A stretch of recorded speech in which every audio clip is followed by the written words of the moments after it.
laata may xam borom bi Yesu Krista dama doon feebar lu bari ci noonu dama doon wër kër sëriñ si ngir wut saafara mais dara musta soppeeku ba keroog bés bi may dajee ak borom bi Yesu Krista mu daldi may wéral.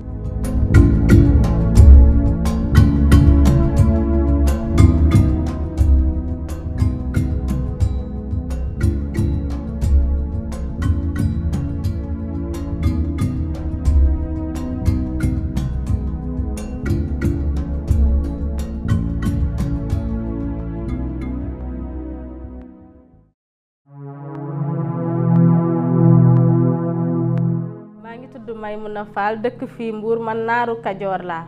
bi may njëkk a dégg ñuy wax ci borom bi Yeesu sama cousine moo ma invité woon concert dédicace ci deuxième album groupe Logos C418 foofu laa njëkkee gis chrétien yi foofu tamit laa njëkkee dem fu ñuy waxtaanee Yeesu Krista amoon na ay prestation yu bari maa ngi doon seetaan amoon na ay fecc ak ay way léegi ñu dem ba benn instant léegi pasteur yi jóg ne dañuy ñaanal ñi nga xam ne dañoo feebar ma gis ñu bari daal dem taxaw ci kanam après à ma grande surprise ma gis bi ñu commencé di ñaan ñi di daanu ñi di yooxu ci suuf ci sama xel maa ngi naan waa ñii lan la ñuy def nii maa ngi toog fi ma toog rek benn instant sama tante daal di jóge fi mu nekk ñëw ne ma kaay nga dem ci kanam ñu ñaanal la ndax sa feebar bi ci noonu ci la ma yóbboo ci kanam damaa ragaloon dem sax moom moo ma jë bu mu gungee ba foofu daal damay taxawal foofu wante bi ñu tàmbalee di ma ñaanal rek après xamatuma lan moo xewoon après bi ñu fi jógee ci lañ ma doon expliquer lan moo fa xewoon te biñ ma doon ñaanal damaa daanu woon foofu nekk foofu di yoo finalement ñëpp dañoo bàyyi woon ñu doon ñaanal ñoom ñëpp di ma jéem a tëye mais kenn mun ma woon a tëye ma nekk di yooxu rek di après may wàcc foofu di wàcc bi ma jógee après sama baat bi dafa dee woon ba mënatuma woon a wax bi may ñibbi ba ci guddi gi yëpp mënuma woon sax wuy téléphone ci lendemain bi laa commencé waat di mën a wax. bi ma nekkee woon xale man dama doon feebar rek feebar bi nag mu ngi commencé bi may def CM2 ñuy def essai ma daal di commencé di gis ay affaire ci sama feuille bi dafa commencé woon de may gis ay comme genre ay bëñ wala affaire yooyu noonu léegi ma commencé tiit bindatuma woon léegi ñu dem ba quelques jours après affaire bi di continuer guddi bi du ma nelaw may gis ay affaire yu bizarre bu may njëkk a daanee classe la ma daanelee jour boobu ñu ngi waroon joxe résultat essai yi ma toog classe ba si yàgg rek jékki-jékki après ma daanu classe ba ñu woo sama yaay woote ñu yóbbu ma hôpital léegi bi ñu ma yóbboo hôpital docteur bi dafa ne que man palu chronique laa am mais après sama tante boobu ki ma invité woon ci concert bi jour boobu ñoom suñu daloon ne sama yaay moom la doon woo après bi ko sama yaay woowee mu daal di ñuy jël moom ak sama yaay ñu yóbbu ma ci benn kër sëriñ jour boobu foofu laa yend bi ma demee ñuy rey ay ginaar rek di def ay sarax ay affaire yu bari daal après ma wàcc foofu ci laa xawee tane ci guddi gi ma daal di ñibbi kër ga chaque année à chaque fois bu ma waree am composition wala examen rek ci la ma doon dal mais collège ba lycée yëpp même su ma daloon daanu ma tere ma def sama examen wante bi ma demee université première année nag ci la commencé su examen jotee chaque année premier semestre daanu ma ko def dama daan raté examen bi yëpp dama doon dem rattrapage pour premier semestre bi yëpp suñu defee une semaine avant examen rek damay feebar ba après examen après si laay soog a tane ma ñëwaat continuer jàng damaa bëggoon jàng bi ba nga xam ne naka loolu sax même su fekkoon raté naa examen bi yëpp du ma si def sama xel sax parce que damay ne même su ma demee rattrapage tamit dama siy génn te yàlla daf ma doon jàppale tamit dama si doon génn ma validé sama année ma dem année bi si topp ba année bi may ñëw si concert boobu année boobu ci laa waroon a am sama licence bi ma ñëwee nag ñu may ñu une semaine de révision ma ne xaaral ma ñëw Mbour ma ñëw réviser si après bi ma ñëwee fii fekk temps yooyu sama yaay dafa yoroon benn restaurant ma ne xaar ma dem jàppale ko bi ma demee nag di ko jàppale ma jékki-jékki après ma daanu ci bis buntu restaurant bi comme li ma doon dal rek. yóbbu ma hôpital defal ma ay perfusion ak yëpp léegi mu am sama benn tonton boo xam ne mu ngi Kaolack mu woo sama yaay mu ne ko indi ko ma am yóbbu ko sama benn sëriñ ci lañ ma yóbboo ci benn village bu nekk noonu ginnaaw Kaolack man ak sama beneen cousine tamit ñoo amoon même problème bi ci lañ demee foofu après ñu am fa ay 3 jours ñu ñuy sang defar ñu ay sangat yooyu ba ñu foog ne tane nañ après ci lañ ñëw bi ñu ñibbisee noonu nag ci semaine boobu ci lañ ma invité ci concert bi ci laa ñëwoon nag après foofu laa njëkkee dégg ñuy wax ci borom bi Yeesu te foofu tamit ci la borom bi Yeesu tàmbalee di jëf ci sama dund. C'était la première fois pour moi mosuma woon gis loolu donc j'étais comme koo xam ne daal j'étais surprise damaa nekkoon foofu rek di xoole rek parce que li ma doon gis daf may jaaxal parce que mosuma ko woon gis te loolu moo ma gën a intrigué ndax dama doon gis ñuy ñaanal ñi de bu ñuy ñaan ci turu Yeesu rek may gis nit ñi di def ay manifestation léegi nag loolu nag après dafa desoon ci sama bopp ba bu ma ñibbee ma daal di dem. bi ma paree ma tane ma daal di dellu Dakar dem reprendre sama cours yi mais bu ma demee au fil des semaines commencé nag di réfléchir di naan kan mooy Yeesu tàmbale tamit di fàttali ko gis di concept ni ñu doon ñaanalee nit ñi ci turu Yeesu rek ma gis nit ñi di mucc ma commencé di naan moom ban kàttan moo nekk ci Yeesu ba nga xam ne suñu nee ci turu Yeesu rek nga gis nit ñi di wér ma commencé nag télécharger Bible bi commencé di lire di jéem a jàng histoire yu Yeesu di xool commencé noonu di intéressé wu si moom commencé tamit di ñu may continuer tamit di ma envoyer ay prières souvent damay jël sama sac ma ne maa ngi dem réviser foofu donc foofu laa doon amee temps pour lire Bible foofu laa doon amee temps tamit pour daal di mën a jàng daal di déglu ay louanges ak yooyu noonu ndax ci biir kër gi c'était pas évident ci noonu nag laa nekkee foofu ba yàlla jàppale ma ba année bi ci topp ma daal di jóge foofu daal si laa demee nag si benn centre chrétien bu nekk Dakar bu ñuy wax JDM gën a am temps ngir daal di jàng Bible bi bu baax ba pare tamit di gën a grandir avec le Seigneur. su ma ñëwoon fii Mbour tamit may ñëw fii prière sama xamante ak borom bi Yeesu Krista yàlla mu ngi ko jaarale ci dund koo xam ne mooy docteur Opala.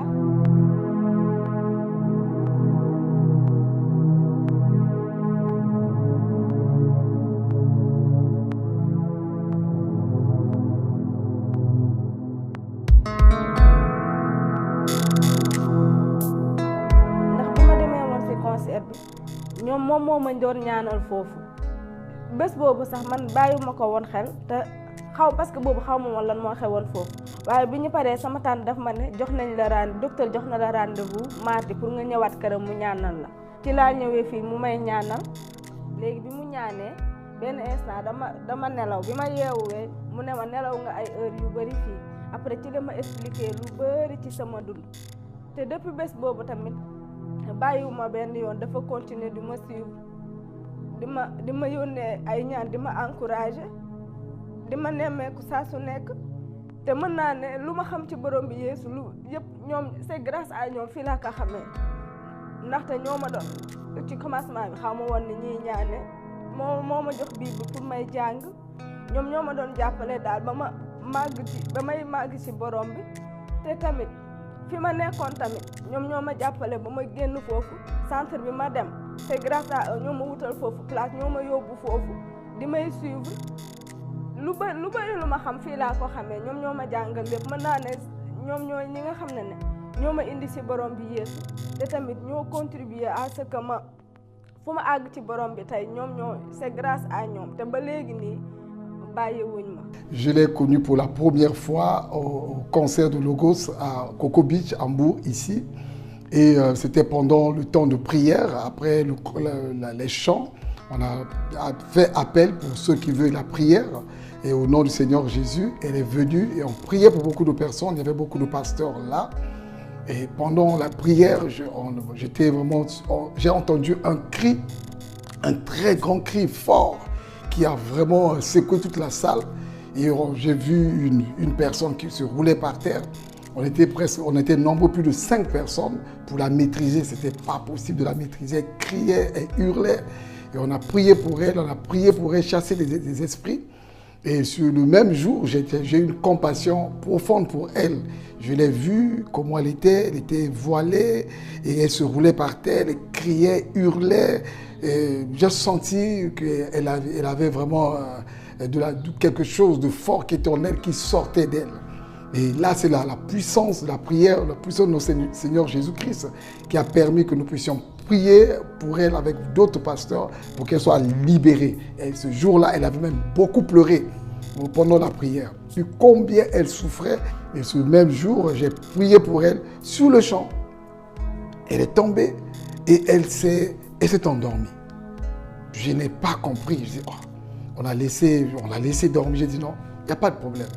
C'est la délivrance qu'elle a reçue. C'était un jour, il faisait froid, c'était sur le carreau, mais elle ne pouvait même pas se réveiller. Quand elle s'est réveillée, je lui ai dit, tu peux rentrer chez toi à la maison. Elle est très intelligente, elle n'a jamais redoublé de classe. Elle est toujours majeure de sa promotion. Mais la maladie, les démons, tout ce qu'elle vivait l'empêchait vraiment de vivre. Elle est une fille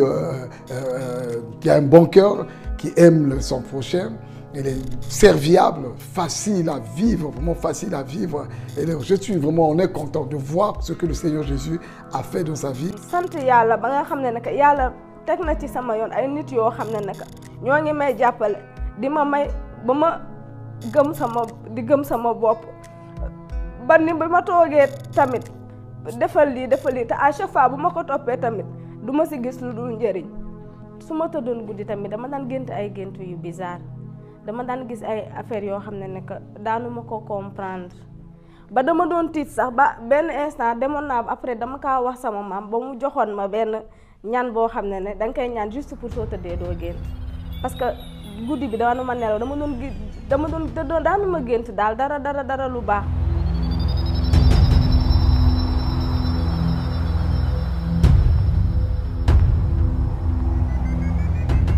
ay gént yu bizarre laa doon gént yoo xam ne su ma koy géntee après damay ragal nelaw guddi bi sax damay obligé toog rek ndax image yi ma doon gis daf ma doon tiital daal. guddi gi yenn saay bu nit ñi di nelaw man damay puisque sama téléphone laa ko téléchargé parce que dama ko doon nëbb dama ko daan congelé si nëbb ko pour que nit ñi bañ kaay gis léegi su guddee si laa ko doon si laa koy dégelé bu ko defee si laa doon toog nag may xool di jàng yenn saa dina am ay mbir yoo xam ne daanuma ko comprendre su ma paree tamit damay ñëw ma daal di laajte itam ci noonu ci laa doon jàngee di jàng Bible bi après parce que dama doon ba ma demoon ba année boobu dama gis li muy jëf si dundu nit ñi y'a quelque chose boo xam ne ça daf ma sonaloon daal loo ñaan ci turam bu fekkee gëm nga ko dala kay may man tamit je l'ai fait juste comme ça et puis dama dégg tamit benn témoignage kenn naan ñaan naa ci borom bi Yeesu mu mucceel ma lii man tamit guddi jot ma toog nii sama néeg ma ne xaaral ma ne bu fekkente ne Yeesu yow li ñuy wax nii si yow dëgg la xam nga ne que lii moo di sama jafe-jafe maa ngi ñaan nga wane sa bopp loolu mooy ñaan bi ma defoon léegi je l'ai fait juste comme ça parce que dama doon gis ñi di ko def ma daal di koy def et à ma grande surprise j'ai vu que il a répondu à ma prière ci laa nee nag ci noonu la si loolu nag moo gën a tax ma attaché wu ci borom bi Yeesu nag ci laa xamee ne kon dëgg-dëgg kàttan bi ñuy wax ci turu Yeesu am na parce que expérimenté naa ko te noonu laa te du ci loolu kese au fil des années aussi à chaque fois je continue à expérimenter cela. maa ngi sant borom bi bu baax ngir lépp lu mu def ci sama dund ndax laata ma koy xam nekkoon naa koo xam ne que aw ma woon kóolute ci sama bopp ñemew ma woon tamit di wax ci biir nit ñi parce que dama doon foog ni que man sama kàddu daal amul benn solo saa su ne dama doon làkkatu wóoluwuma woon sama bopp waaye gis naa ni que ak borom bi Yeesu maa ngi am kóolute léegi ci sama bopp xam naa ni que am naa ay capacité yu bari yu mu def ci man te maa ngi koy expérimenter saa su nekk bu njëkk ba dama doon jooy tout le temps ba sax léegi ñëpp dañ ma koy tooñee ba école sax dañ ma daan tooñ di naan yow suñ la waxee noo tudd rek da ngay nekk di jooy parce que man foogoon naa ni que lépp jooy moo koy faj boo amee lu la metti boo jooyee pour man après li la metti day dem parce que loolu laa mosoon gëm mais léegi comprendre naa ni que nekkul ne jooy mooy faj lépp même su fekkente ne ba léegi ça m'arrive de pleurer aussi nekkul ne léegi comme auparavant daal lu ñor nga jooy lu ñorul nga jooy ba pare tamit maa ngi am naa assurance am naa tamit kóolute léegi j'arrive à me tenir devant les gens je peux parler te avant sañu ma ko woon sax même ba classe sax sañu ma woon exprimer sax sama opinion pour man daal sama opinion ça compte pas man daal dama doon xaar rek ñu jox ma feuille après ma bind pour man c'était comme ça j'avais pas besoin de parler devant les gens même bu doon exposer sax bu waroon am nii sax dama doon am problème pour def ko te ren bii nii sama dernière année bi def naa exposé am na c'était pour la première fois ma dem j'ai préparé ça et puis j'ai pu parler devant la classe te loolu xam naa ni que Yeesu rek moo ma ko may daal te xam naa ni que pareegul ak man ndax maa ngi koy gis mu ngi continuer di jëf ci sama dund xam naa ni que am na lu des waaye li wér te wóor mooy que ni xam naa ni man xam naa fi ma nekkoon démb te wóor na ma ni que nekkatuma foofu te loolu yëpp borom bi Yeesu moo ma ko may.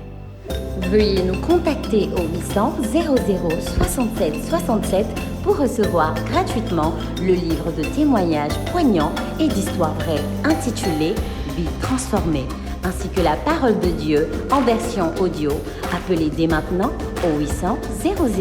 67 67 et obtenez gratuitement votre livre ainsi que la parole de Dieu en audio. Nos équipes vous attendent chaleureusement pour répondre à votre appel et vous assister dans votre démarche. jokkoo leen ci 800 00 67 67 te bu boobaa di ngeen jot téere boo xam ne day wax ci dund yu soppeeku ak li ngeen di dégloo te doo leen fay dara kon boo leen jokkoo ci buum bi di ngeen dal ci ay nit yoo xam ne dinañ leen déglu dalal leen te tontu bépp laaj boo xam ne am ngeen ko.